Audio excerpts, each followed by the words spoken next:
안녕하십니까. 저는 한국외대 이창훈이고요. 예, 오늘 또 발표를 맡았습니다. 제가 깔끔하게 자료집에 넣어드렸어야 되는데 지금 따로 나눠드렸고요. 다 받으셨죠? 예, 좀 보시면 아시겠지만 아직까지 형식적으로 약간의 미진한 부분이 좀 있습니다. 그런 점 좀 양해해 주시길 바라고요. 예, 그러면 시작하도록 하겠습니다. 예. 랑가지 난리 때 언어학의 한 인식론적인 전망이라고 제목을 달았고요. 그래서 이 랑가지 난리 때가 이제 중간에 나옵니다. 이게 하나의 패러다임이고요. 용어 자체는 그냥 제가 한번 써봤습니다. 그냥 어디서 따온 건 아니고요. 예. 그 밑에 쭉 보시면 아시겠지만 2번으로 바로 넘어가도록 하겠습니다. 2번에 쭉 보시면 인터넷, 휴대폰 시대라는 건 뭐 이미 잘 아는 거고요. 그래서 지금 인터넷하고 휴대폰 사용 프랑스의 경우입니다. 보면은 몇몇 예들만 한번 살펴볼까요? 브레몽, 망트너, MD에 해가지고 너트헤 그다음에 본뉘 쭉쭉쭉쭉 해가지고 이렇게 간단하게 하나의 그냥 낱말인 경우도 있고 그다음에 끝으로 가시면은 세쇼, 덩켓바 이런 식으로 그냥 완전히 줄여가지고 하나의 문장을 이렇게 보여주기도 합니다. 이런 것들은 프랑스 젊은이들한테서 지금 거의 일반화되어 가지고 있고요. 꼭 젊은이들뿐만이 아니라 점점 그 사용 계층이 늘어나고 있고요. 그래서 이게 이제 모든 사람들이 다 이걸 사용하는 건 아니죠. 이미 알고 있는 사람들은 친숙하지만 또 모르는 사람들은 이게 뭐지? 마치 수수께끼 하는 것처럼 돼가지고 인터넷상에 실제 이런 그 해독을 돕기 위해서 사전까지 등장을 하고 있는 그런 상황입니다. 예. 그래서 이런 것들을 일단 저희는 연구의 대상으로 일단 설정을 했고요. 이것이 이런 형태는 사실은 프랑스만 아니고 한국도 그렇고 언어권에 따라 가지고 영어권도 그렇고 우리 한국의 경우에 기억시옷 해가지고 감사 이렇게 많이 쓰지 않습니까? 그것도 HD 히읗 디귿 해가지고 호덜덜 뭐 이렇게 쓰기도 하고요. 그다음에 오 키읔 해가지고 오케이 뭐 이렇게 쓰기도 하고요. 그래서 근데 이런 것들은 프랑스하고 한국하고 그 사회가 갖는 언어적인 민감성에 따라 가지고 그 사용하는 양태라든지 이런 것들은 다르다고 볼 수 있습니다. 2페이지로 넘어가도록 하겠습니다. 그래서 어떤 사람들은 이런 표현에 대해서 아주 반기는 사람도 있고 어떤 사람들은 혐오감을 이제 갖기도 하는데 이것들을 그냥 단순한 말장난이라고 볼 건지 아니면은 이게 우리가 언어에 대해서 이렇게 해도 되는 건가라고 오늘은 이런 게 아니었는데 라고 언어 자체에 대해서 한 근원적인 의문을 던져볼 수도 있는 그런 상황입니다. 이런 것들을 이제 만났을 때 접했을 때 만나게 되는 첫 번째 문제가 바로 규정의 문제입니다. 이걸 만약에 언어라고 보면은 이걸 어떤 언어로 봐야 될 것인가.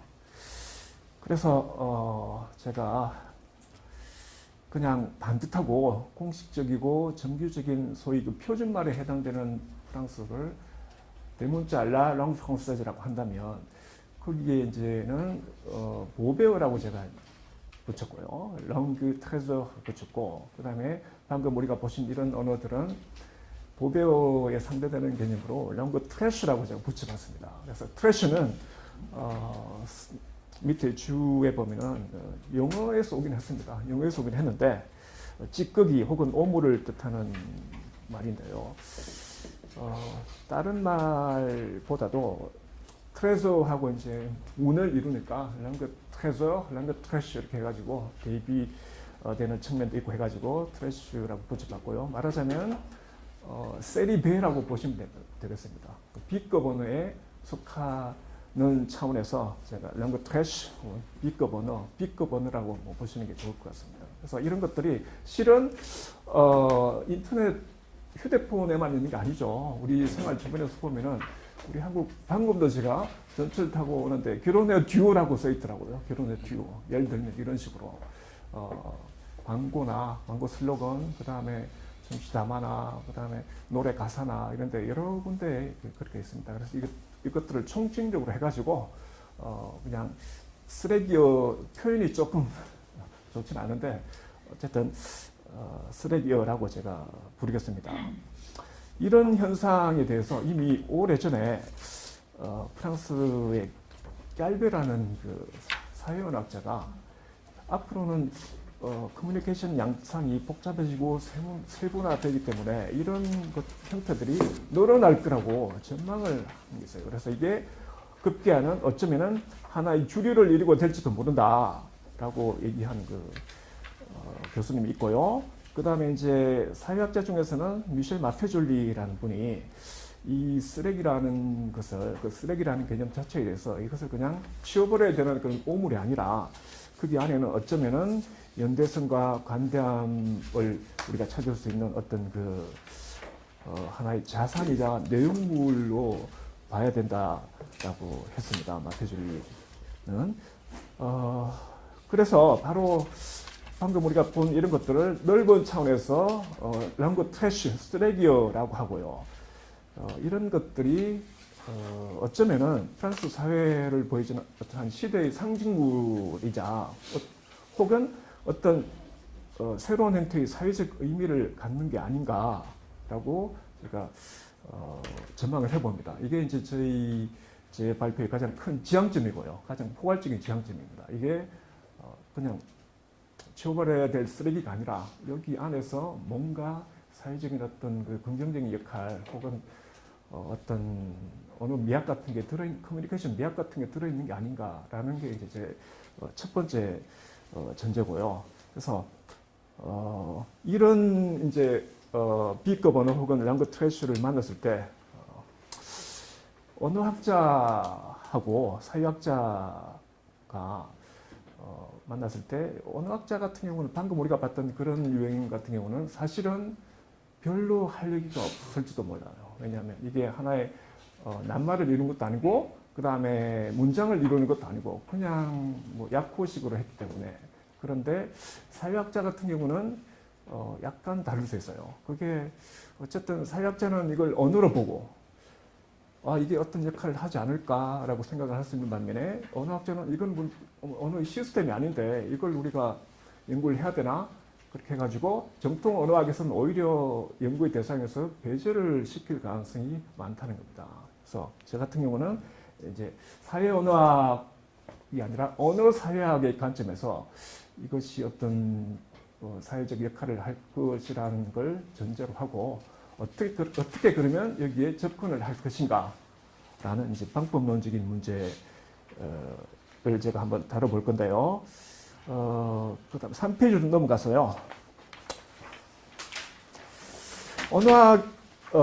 언어 사회학에서 이제 언어에 관심을 받는 이유는 그 언어가 사회적인 어떤 그 관계에 어떤 역할을 할 것이라고 생각을 하기 때문에 관심을 갖는 건데, 그 언어의 사회적 기능은 사회학에서는 아무래도 언어의 말의 힘으로 이제 그 논의가 기결이 됩니다. 그래서 말의 힘은 특히 이제 외재성과 내재성이 있습니다. 말의 힘은 어느 외부에서 온다라는 입장이 있고요. 그 다음에 내재성은 말의 힘은 그 언어 안에 있다라고 이렇게 양분이 되는데, 밖에서 온다고 주장하는 대표적인 학자는 이제 부르디오였고요. 그 다음에 안에 있다 언어 힘은 라고 주장하는 사람은 오스왈드 듀크로고요. 그 다음에 오스틴이고, 그 다음에 사피르 워프 같은 경우는 오히려 언어가 세상의 인식을 규정하는 프리즘이다라고 그렇게 얘기를 하고 있지 않습니까?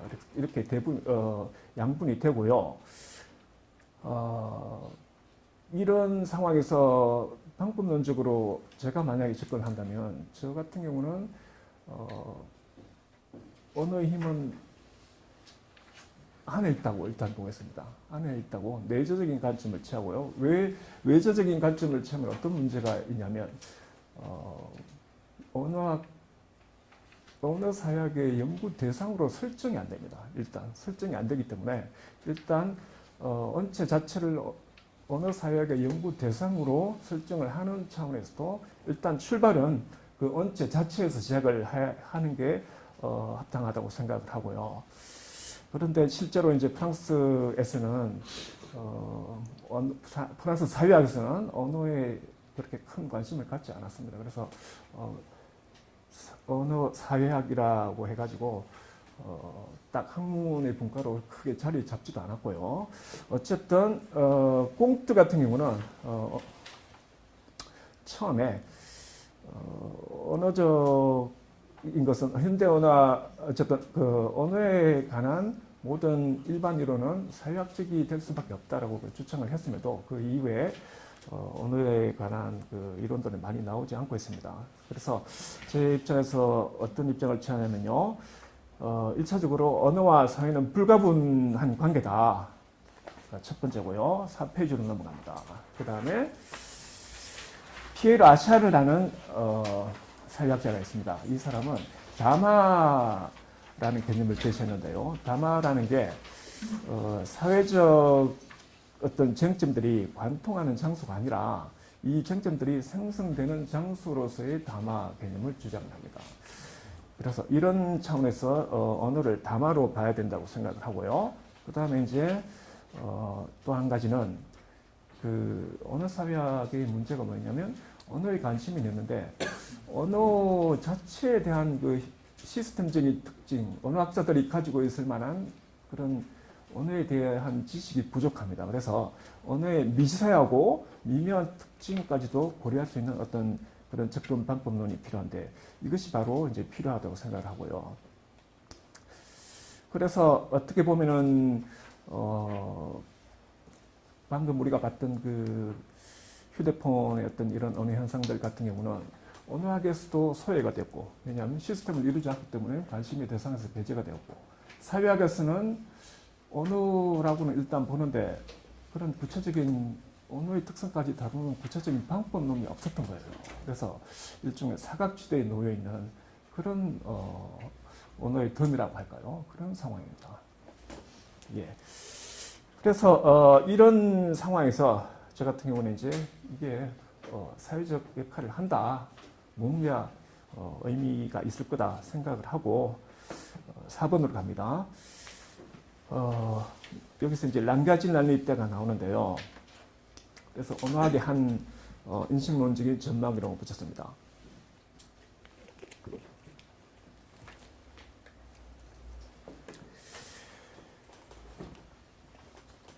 현실의 가장 구체적인 언체에서 출발해서 그러면 어떻게 제가 방금 말씀드린 이런 사회적 역할을 할 수 있는 이런 단계까지 도달할 수 있는지를 이론적으로 한번 고찰을 해보는 게 필요한데 바로 이런 차원에서 제가 랑가지날리 때를 하나의 그냥 새로운 패러다임으로 제가 한번 설정을 해봤습니다. 그런데 이것은 그냥 제가 막 한 건 아니고요. 4.1에 보면은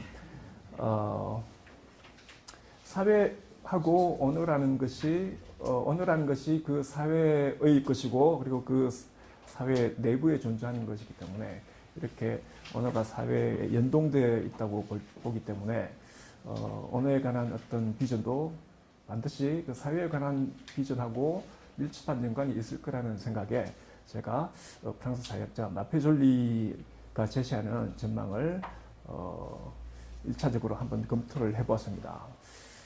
밑에 제가 번역을 안 해놨는데요. 못했는데요. 그 마페졸리 같은 경우는 소시아라고 소시에타를 구분을 합니다. 사회를 읽는 큰 두 패러다임으로서 소시알 같은 경우는 사회가 그 개인들 사이의 어떤 이성적인 관계, 그다음 계약적인 관계 이런 것들로 이루어졌다고 보는 거고요. 소시에타는 사회 구성 관계가 그런 감성적이고 그다음에 그 관계 자체가 기계적인 게 아니고 약간 비이성적이기도 하면서 인간적이고 이런 차원에서 그러니까 소시알은 이렇게 생각하시면 되겠습니다. 지금까지 있었던 정통 패러다임이고요. 소시에타는 거기에 반하는 다른 개념인데 이렇게 구분하는 이제 가장 핵심적인 키워드는 이 언어의 주체를 뭘로 보는가로 귀결이 됩니다. 그래서 5페이지로 넘어가면요.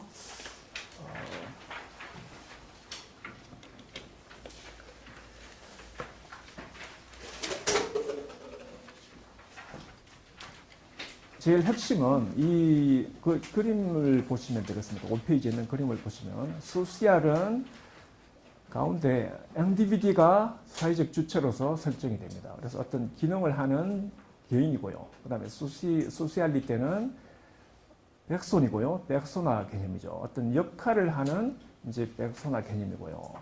이런 것들에서 출발해가지고 소시알에서는 대중들과의 관계를 어떤 경제적인, 정치적인 그런 조직으로 보고요. 소시알리티에서는 어떤 마스 개념으로 봅니다. 마스 개념으로 보고요.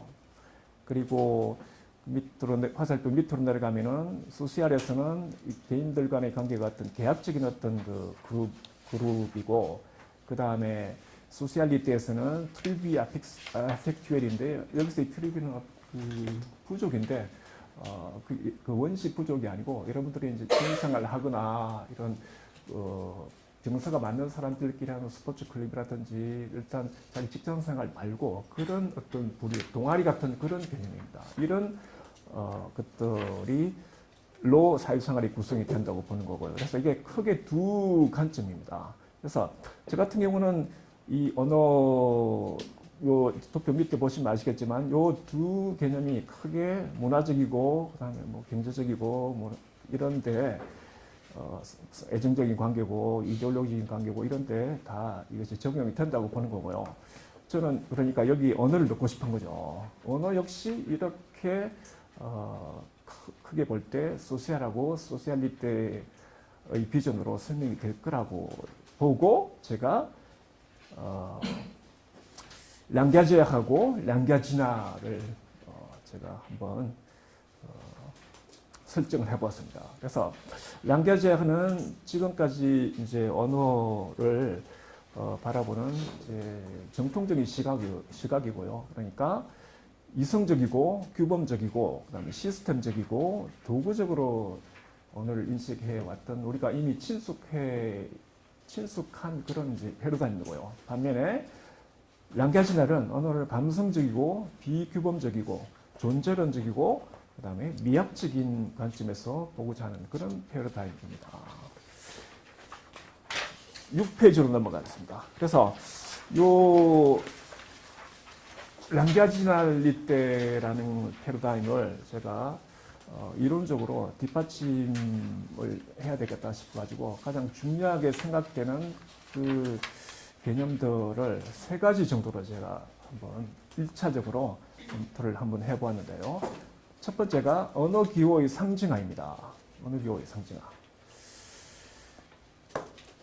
여기서 주로 다룰 내용은 어떻게 낱말이 에농세, 낱말이 기호학적으로 그 기호로서의 질을 잃지 않으면서 상징이 될 수 있는가의 문제를 다루고자 합니다.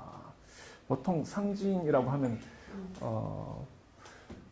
저울이 천칭이 법을 상징하고 이런 식의 이제 물건이 어떤 또 다른 물건을 상징하고 그런 건데, 언어 기호의 상징화는 뭐냐면 기호라는 것 자체가, 언어 기호라는 것 자체가 이미 어떤 다른 것을 지칭하고 있는 그런 개념인데, 이것 자체가 하나의 상징화 물건처럼, 하나의 그 사물처럼 상징화의 단계 수준에 이르게 된다는 의미에서 언어 기호의 상징화라고 제가 그 타이틀 달아봤고요. 그래서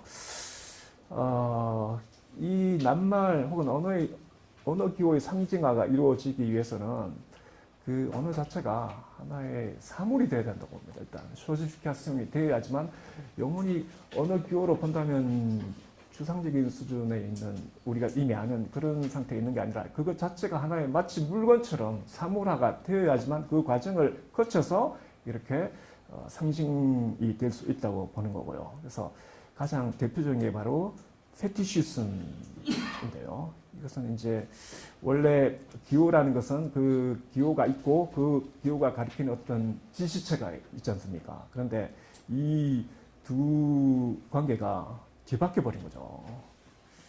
그런 현상이 페티시즘인데요.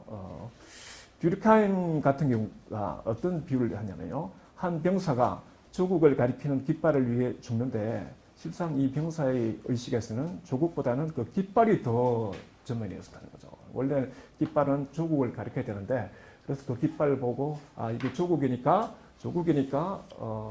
죽는다 이게 아니고 그냥 조국은 저기 멀리 있었던 거고요. 그냥 오로지 그 깃발이 더 전면에 있어 가지고 죽게 되는 그런 예를 들었습니다. 이런 경우가 이제 실제 사회에서 페티시즘이 일어나는 이제 경우이고요. 그래서 이 깃발에 해당하는 이 부분에 실제 물건인 깃발이 아니라 언어도 될 수 있다고 저는 생각하는 거죠. 그래서 언어의 페티시즘이 일어날 수 있다고 보는 거고요. 이게 언어 상징화의 대표적인 경우라고 제가 생각을 합니다. 그리고 실제 보면은 요즘 언론에서 많이 본 비오, 에코, 시베르, 그 다음에 나튜렐, 크리스 디단티테, 프랑스의 경우, 그 다음에 데벨롭먼 듀하블 이런 것들이 언론에서 너무너무 많이 이제 회자되다 보니까 실제로는 그 자체가 가지고 있었던 그 의미는 사라지고 그냥 의미가 자체가 비워지는 경우가 있는데 요즘 한국에서도 융복합, 글로벌 이런 표현들이 실제로는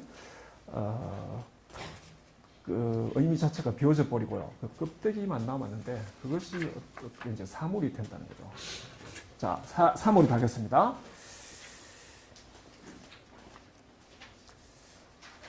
두 번째로 제가 주장을 하는 것은 그 텍스트의 컨텍스트화입니다.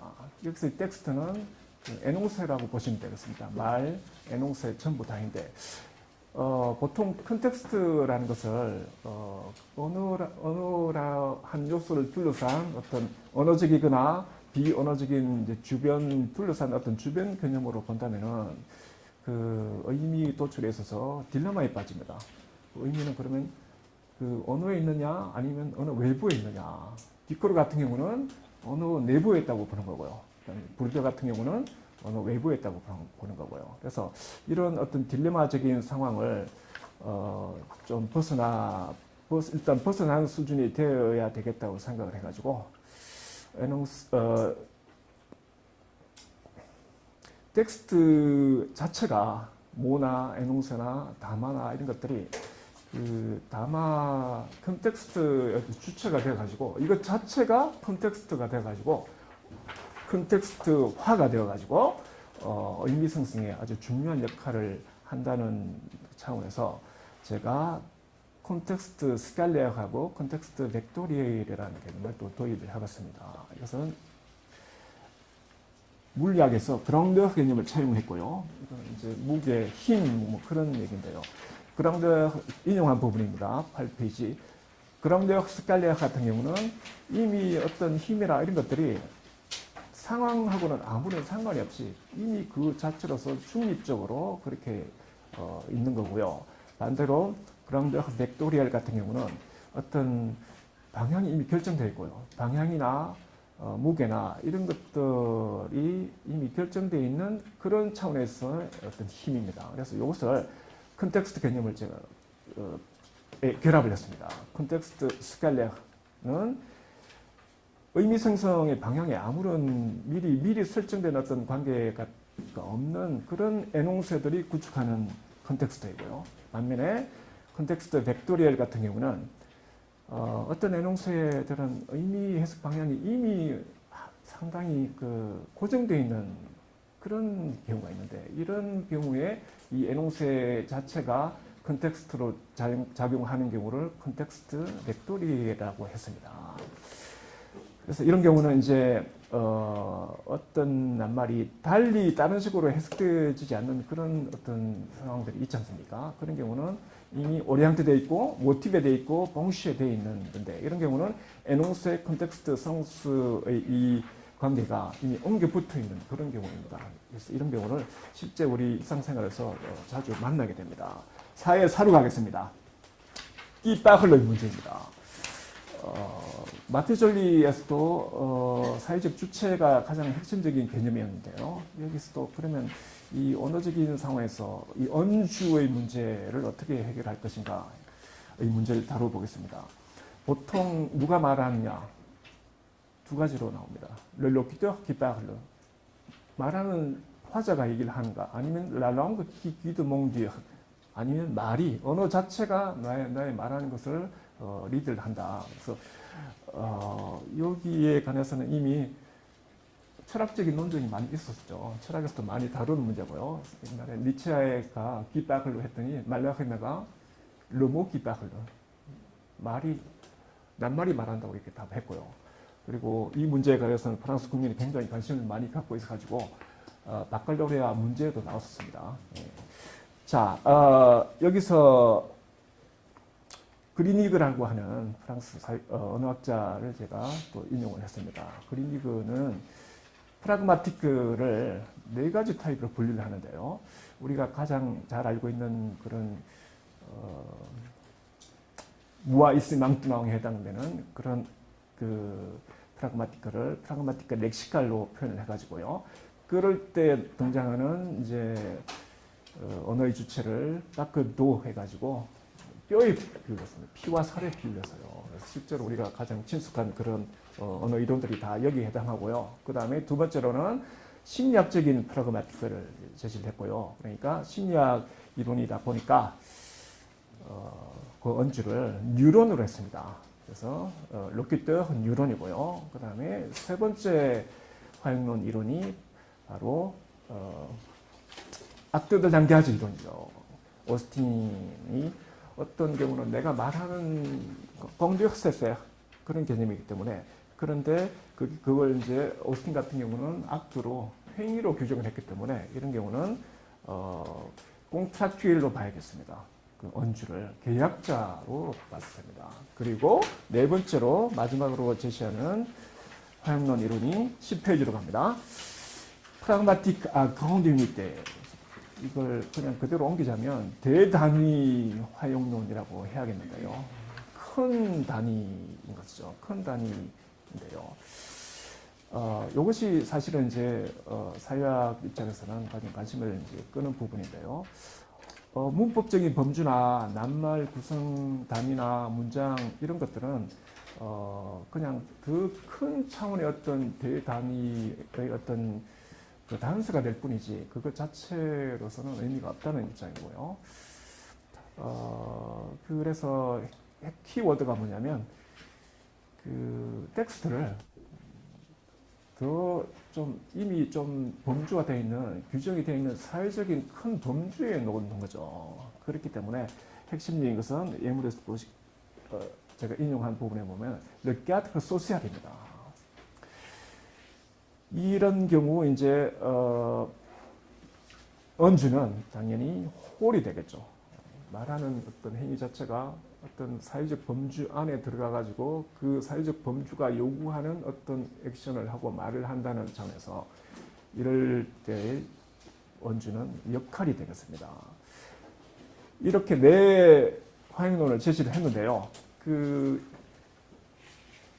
세 번째로 제시되었던 악도의 경우는 그 악도 자체가 그런 행위를 보여주고 있는 이것 자체가 네 번째는 여러 가지 만나게 되는 이런 사회적 상황 중에 한 범주로 볼 수 있기 때문에 세 번째 이론은 네 번째 통합이 됩니다. 그래서 결국 그리니그는 세 개의 화용 이론으로 모든 그 화용 이론을 정리를 하는데요.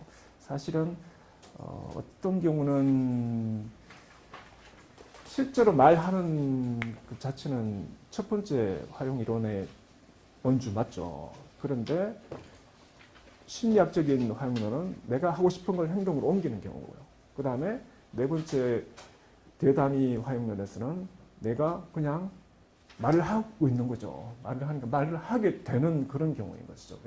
왜냐하면 사회적 범주 안에 들어가 있기 때문에 그렇게 정리를 하는데요.